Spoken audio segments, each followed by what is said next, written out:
There is a dialogue change between the generations, and people do know about it. They really just struggle to understand how to communicate between each other to address the problems that they're wanting. Hello and welcome to this week's Tea Break. I'm Al-Enazi, joined today by PWM's Yuri and Juliet Valdinger, an expert advisor to family offices, charities and foundations on philanthropy and impact investments. Juliet, how are you? I'm fine, thank you for having me. Last week our guests went for the coffee, so I'm going to have to ask you, have you gone for the tea? I've gone for the tea. If I have a coffee, I'm going to talk so fast and so much it'll be longer than a few minutes. It's a nice cup of Chinese green tea, which I'm enjoying today, with the sad news that our readers and viewers in the US, they will struggle to buy high quality tea and coffee in the future due to the tariffs likely to send these commodities skyrocketing.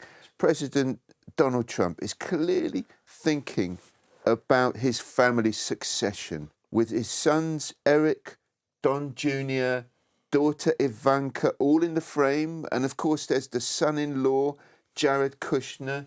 Juliet, you've been working on the STEP report for family inheritance. It mentions the anguish, the procrastination, the avoidance of succession issues.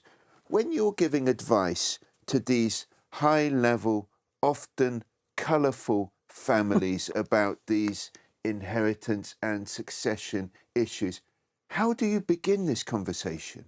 Well, I think first of all, the STEP report is fantastic. It is so packed out with information.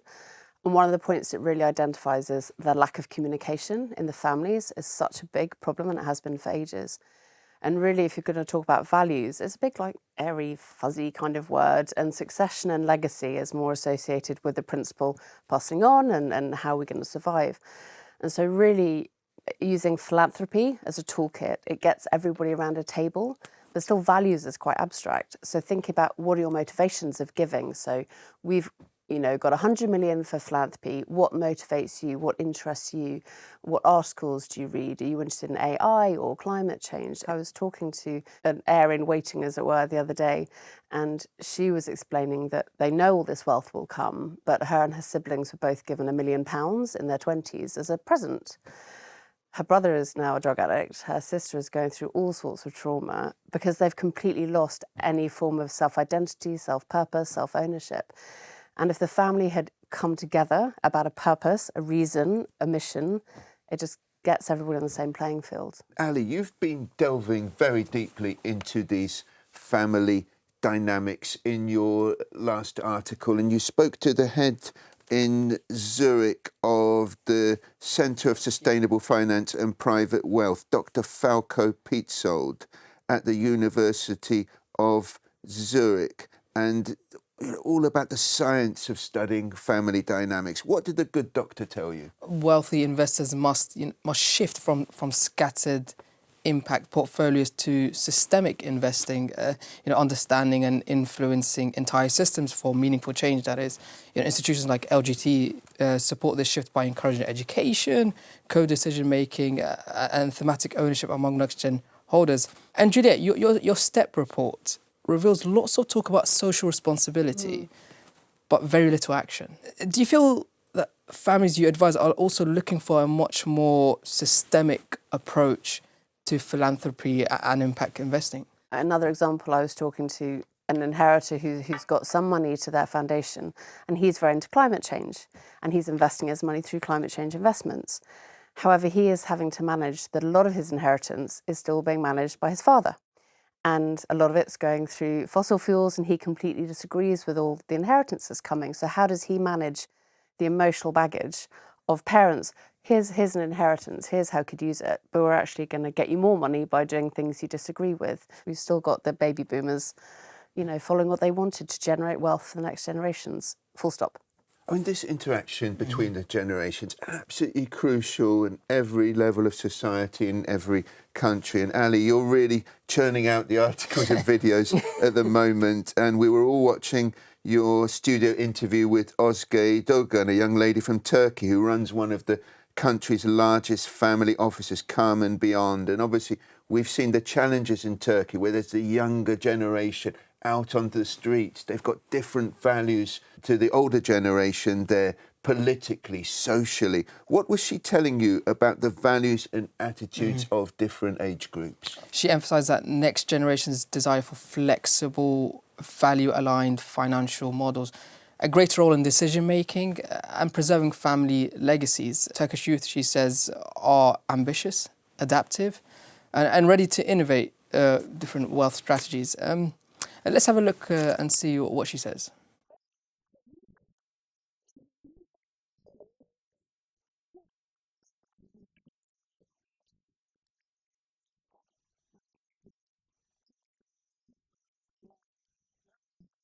It seems clear that when there is no agreement found between generations, it can lead to people on the streets and a potential revolutionary situation. Do you think most societies are aware of problems caused by lack of dialogue between next gen and their parents and grandparents? Tailoring the question about, the wealth holders and their society, there is a big difference, and it comes back to generations wanting different things. I mean, Patriotic Millionaires, big organisation, and I don't know how many of their fathers or principals agree whether they're trying to advocate for us to pay more tax, but that matches their values and everything else. And so there is a dialogue change between the generations, and people do know about it. They really just struggle to understand how to communicate between each other to address the problems that they're wanting. And of course, when we look at these generational values, Yuri, related to investments, they change significantly. What have you found recently about these changes?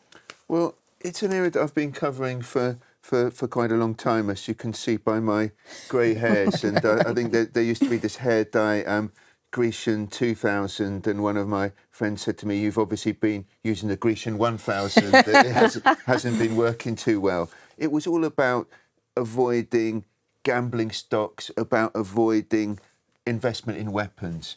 And I think that's really changed significantly, Ali. The dual-use technology now, which is used in peacetime and then adapted for wartime use. And we've really seen that in Ukraine with the drone technology. If you're helping a society like that defend itself, why should that not be ethical? Why should that not be a socially responsible investment? And of course, we've seen countries such as China. They've come in and out of the acceptable bucket. They're slowly coming back in now that the US president is alienating so many investors. So it can be quite a cyclical discussion. And Ali, you've worked with RIBI in Switzerland, which has ranked portfolio managers according to their ethics and their branding. Which have been the leading firms this year? Well, the Responsible Investment Brand Index, reveals a major shift in asset management. Firms are expected to go beyond basic ESG compliance and authentically embed responsible investment into their identity. DPAM tops the index, emphasizing sustainable investing, as its core philosophy. Pictet is also praised for its long-term water strategy. And Nuveen, the only US firm in the top 10, highlights 50 years of responsible investing leadership. And a lot of female chief investment officers and heads of sustainability, which is very, very interesting. Yeah, indeed. And Juliet, we're finding that investment firms simply reacting to the latest ESG trends or meeting minimal compliance standards risk being exposed as inauthentic. This call for authenticity in brand, in word and in deed, is this central to your conversations with younger generations? The world is going to change. They are the new clients. They're growing up on a planet that's falling apart, all the social issues and all the global crises we're facing. They need to address what their clients want, or they're just not going to be sustainable. Everyone uses the word sustainable all the time. But if you want your company to survive, you need to tailor your work to your new clients. Well, these new clients, it's something we've been looking at in an opinion piece from Alex Hughes, which I was just finished editing this, and he's saying that the next gen, their decisions are informed by technology as well as the social consciousness. And it's a tricky time for the next gen when their previously liberal heroes suddenly change their mindset and become more reactionary and conservative. Do you encourage families, Juliet, to have conversations about these ethics and these values? There has to be a reason why the family are going to talk about it. And if you have inheritors of wealth who invest in Tesla as part of the family, but then Tesla's and her parents are like, why are you doing this? But it brings everybody around a table as a topic of discussion. So it feeds into family unity, family cohesion, and makes everybody feel valued and part of the group. And so that is a really good example of, this is a hiccup, let's get around a table and discuss it. And our values, Ali, they're not really changing here because we really appreciate a good cup of tea. I mean, yeah, that's never changing every week. Juliet, thank you so much for joining us. My pleasure. Thank you for having me. Those tech bros and sisters will be in town for PWM's Wealth Tech Awards this May. For all the details, head over to the PWM website. That's it from us for now. Thanks for joining this week's Tea Break. Don't forget to catch our weekly episodes on the PWM website or the YouTube channel. And if you've got questions for our guests or just want to dive deeper, you'll find everything you need online. See you next week.